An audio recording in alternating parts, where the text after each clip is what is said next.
Здравейте и добре дошли в днешното видео. Днес ще ви разкажа как минаха първите 3 месеца, откакто съм с брекети, какви са ми впечатленията, какви премеждия съм имала, как се справям навън, когато не се храня вкъщи и още много ще разберете в днешното видео.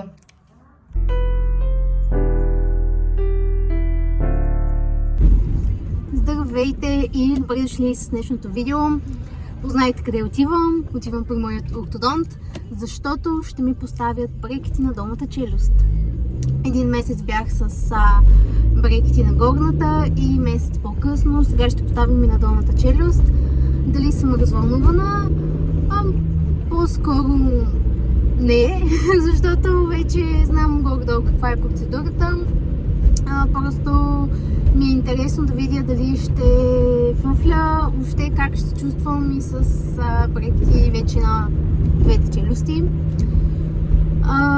Снимах видео, между другото, при първото ми посещение, когато ми поставиха първите брекетите на горната челюст, но там, за съжаление, кадрите не са много хубави, така че ако преценя, че могат да се поставят тук и изглежда добре, ще ги сложа, ако не, просто ще ви обясня набързо как беше първия път. Ако мога, ще снимам в кабинета, не съм сигурна дали ще мога, но ви вземам с мен в днешния ден. Общо може би ще стане някакъв влог, но да видим какво ще стане. До скоро! И така, вече съм с сменени ластици, с поставени брекети на долната челюст. Какво да ви кажа? Добре се чувствам. Мислех, че може би ще фъфля, но може би не, или съвсем лекичко, което е почти незабележимо. Просто аз може би така леко се го чувам. Но сега ще ви взема с мен през деня. Все още не съм се хранила за днес, така че не знам какво ще хапна, но да, около час и половина някъде ми поставиха на долната челюст брекетите. Мисля, че даже дори ми направиха стрипинг на долните зъби и така. Като цяло самата интервенция, така може да се нарече, не е болезнена. Единствено е малко по-неудобно, защото час и половина някъде лежиш на самия стол и малко на мен лично ми се схваща врата и главата. Но по-скоро не ме убива толкова тази гума, която се слага да държи устата отворена и устните, колкото неудобството от стола. Но пак не е болка за умиране, просто по някакво време така се раздвижвам. Здравейте от вкъщи, прибрах се и какво ще ям, каква ще ми бъде първата храна. Залагам се, че не може да познаете каква е тя, защото е абсурдно. Дюнер. Да. Дюнер. Снимам ви, докато все още няма много храна по брекетите. Но да, общо взето съвета ми към всички, които предстоят да поставят брекети и така нататък. Общо ето първия ден си хапнете всичко, което ви се хапва, защото вече втория, третия, четвъртия и петия са така малко по-болезнени и ще ви се наложи да хапвате малко по-мека храна. Затова сега ще си хапна дюнер. Въпреки че той не е много твърд. В смисъл месото, картофите, те не са много твърди, но все пак това беше най-бързото нещо, което можех да си взема да хапвам. Какво друго да кажа? Като усещане нямам някакви проблеми. Разбира се, имам ластици в устата и така нататък. И на горната и на долната челюст. Малко по-трудно ми е в момента да се храня.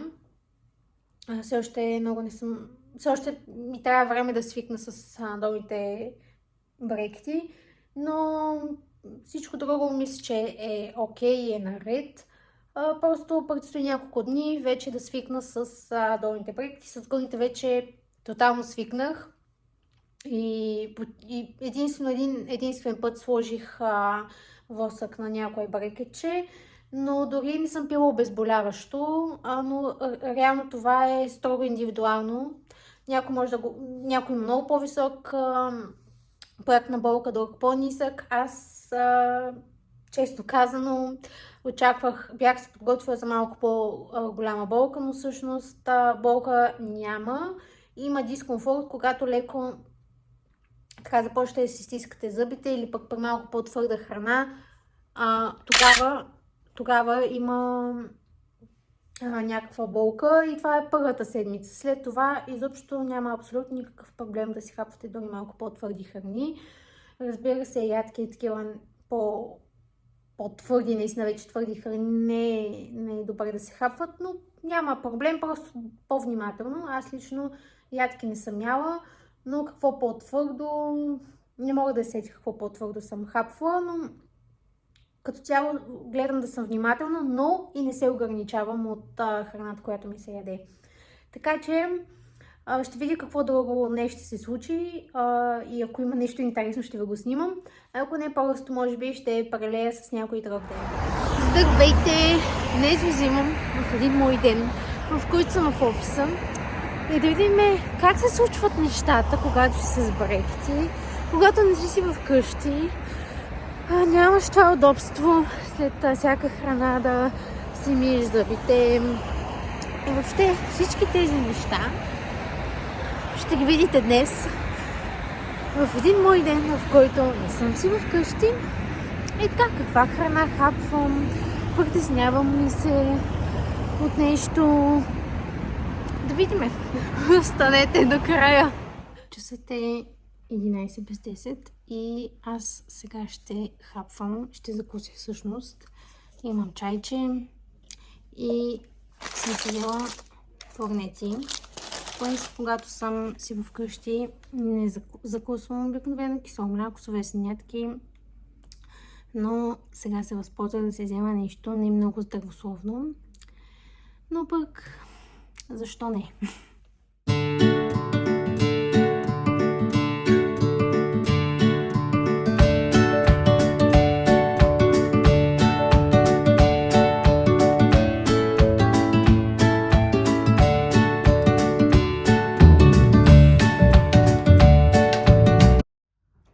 Възползвам се да ви покажа гледката на 17-я етаж. След като хапнах фурниците, реших, че ще хапна и малко торчика, тъй като ми беше останало от вчера. И след това ще отида да си измия зъбите и ще ви покажа всъщност какво си нося. И всъщност какво ще ви е нужно, ако сте навън и с така много лесни стъпки може да си почистите зъбките. Така, вече сме в банята и ще ви покажа какво абсолютно всеки път носи със себе си. Това го нося с мен навсякъде. Това кейсче, ако така може да се нарече, на мен ми го даде моята ортодонтка, но знам, че се предлага във всяка една аптека. Това е много голямо улеснение, особено когато сте навън, защото може да си го вземете и тук има, сега ще ви покажа, две интердентални четчици. Може да си ги сменяте. Четка за зъби, паста за зъби. И това, което аз съм си добавила, е восък. Ето така. За да имам за всеки случай, ако нещо ми облива някой брекет, да си залепя.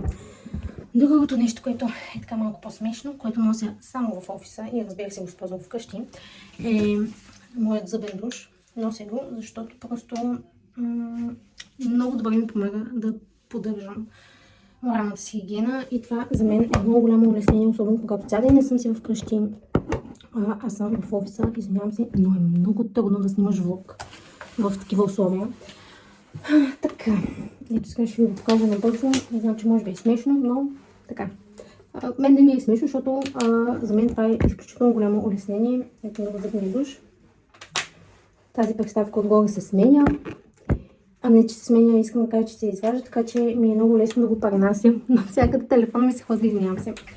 Но това е. За излизания навън, това първото комплектче, видяла с това първото комплектче е изключително удобно. Зъбния душ, както казах, го нося тук в офиса, защото съм по цял ден. И защото наистина много ми помага. Не е достатъчно, поне за мен, само да си измия зъбите с читка паста. С зъбния душ е някакси много по-добро измиването и така пада абсолютно всичко, каквото имам. И така, това е. Продължаваме към обяда. И това е обяда. Пица. Честно казано, в началото, първите 1-2 месеца, много се преценявах да хапвам храна, която да я отхапвам. Всичко го режех, включително и дюнера. Но сега вече съм доста привикнала с брекетите, така че нямам някакви проблеми. И пицата се ям както трябва да се яде, както италианците я хапват. Без ножица, без нож и вилица. И така. Така че стандартната процедура след това я знаете. Ще трябва с зъбния душ, с паста за зъбичетката. И няколко часа по-късно вече съм си вкъщи, но забравих да ви снимам моята вечеря, която всъщност беше зелена салата с краставичка, пресен лук и авокадо.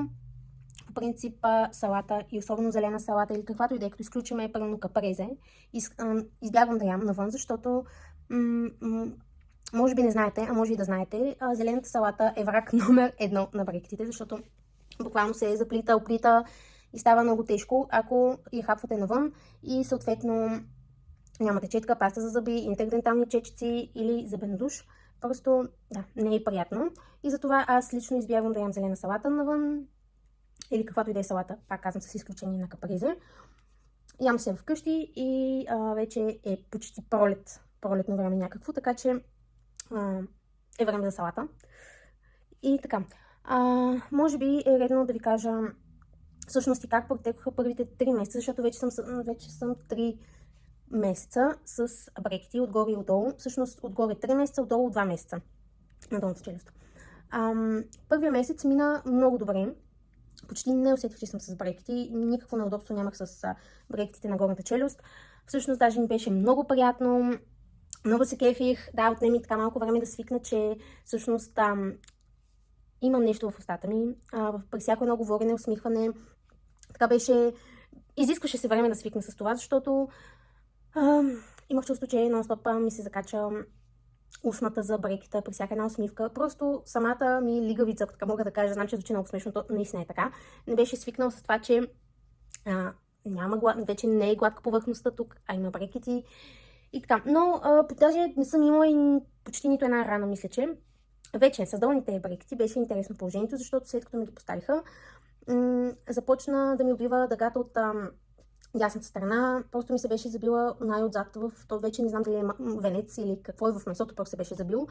И за съжаление, аз бях извън София една седмица и съответно трябваше да седя. Ето, да седя силно казано, просто слагах восък. Слагах какво ли не, просто наистина беше много неприятна болката, като включиме всъщност, че има и болка от самото затягане.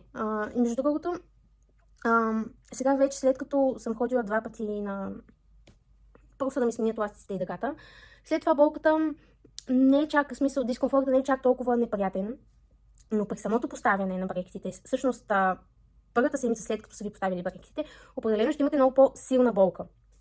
Като подсилна, сега всеки по различен начин, всеки има различен прак на търпимост, на болка и така нататък. Аз смятам, че имам среден прак на болка и не е нетърпимо. До момента нито един път не съм пила някакво обезболяващо, за да ми претърпи болката. Съответно не е била толкова силна болка.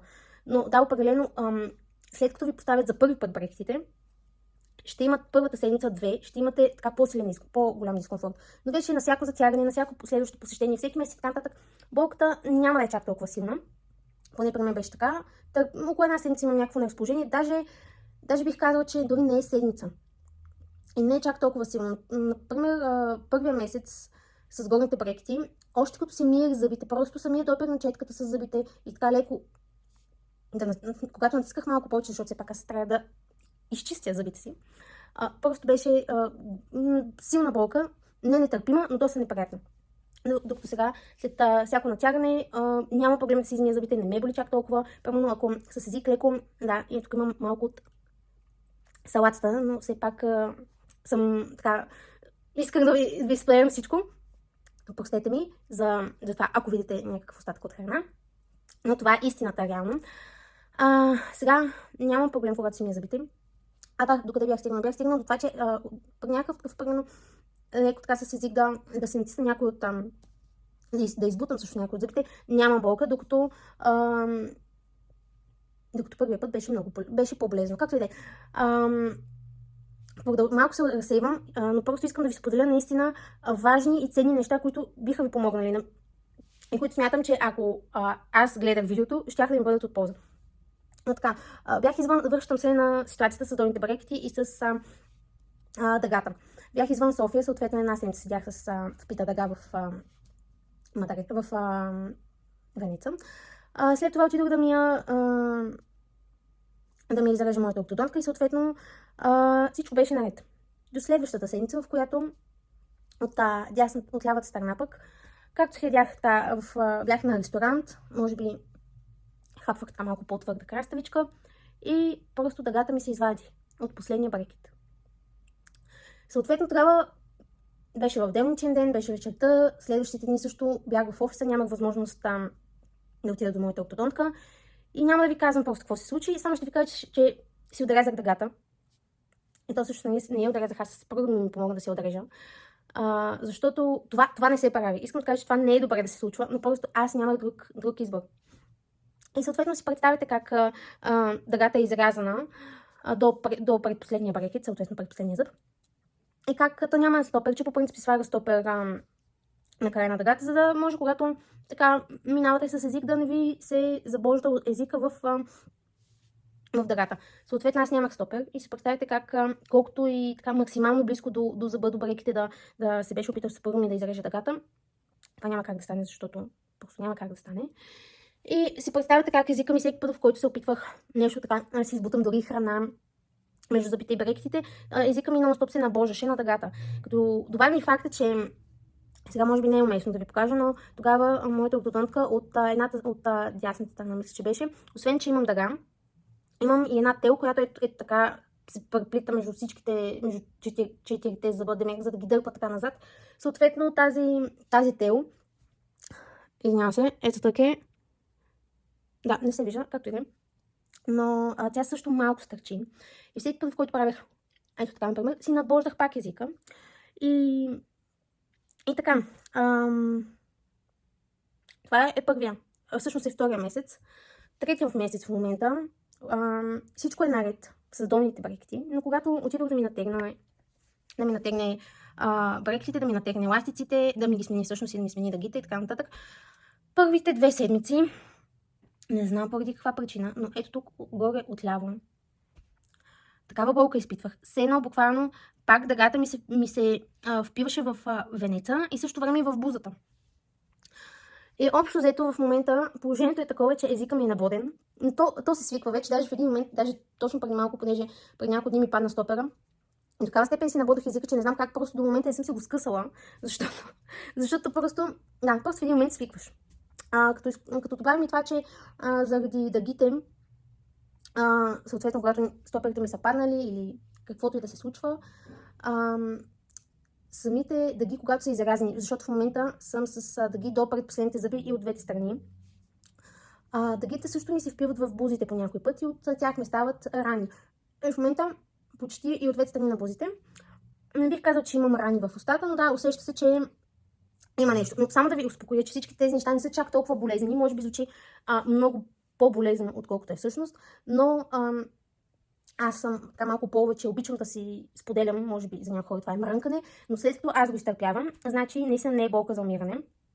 Търпи се, свиква се, но като изключим всичките тези неща, аз наистина нямам проблеми с брекетите. Да, все пак това не са малко неща, но пък доколкото чета в различни групи и така нататък, има много по-сериозни проблеми, така че това изобщо не е болка за умиране. Благодаря ви, че останахте до края на това видео. Надявам се информацията да е била полезна, да е била в помощ на някого. Ако имате някакви въпроси, с радост ще отговоря на тях, така че оставете ги долу в коментарите. Последвайте ме, ако все още не сте. Последвайте ме и в социалните ми мрежи. Там също мога да отговоря на вашите въпроси, така че ще има линк долу в описанието, за да видите всичките ми други социални мрежи. Instagram, Facebook. И също така Ако ви е интересен този проект, ако ви е интересно това да видите прогреса на това как една усмивка, не много идеална, се превръща в идеална, продължавайте да гледате и да следите канала ми. Оценявам всеки един коментар и всеки един абонат и ще се видим в следващото видео. До скоро!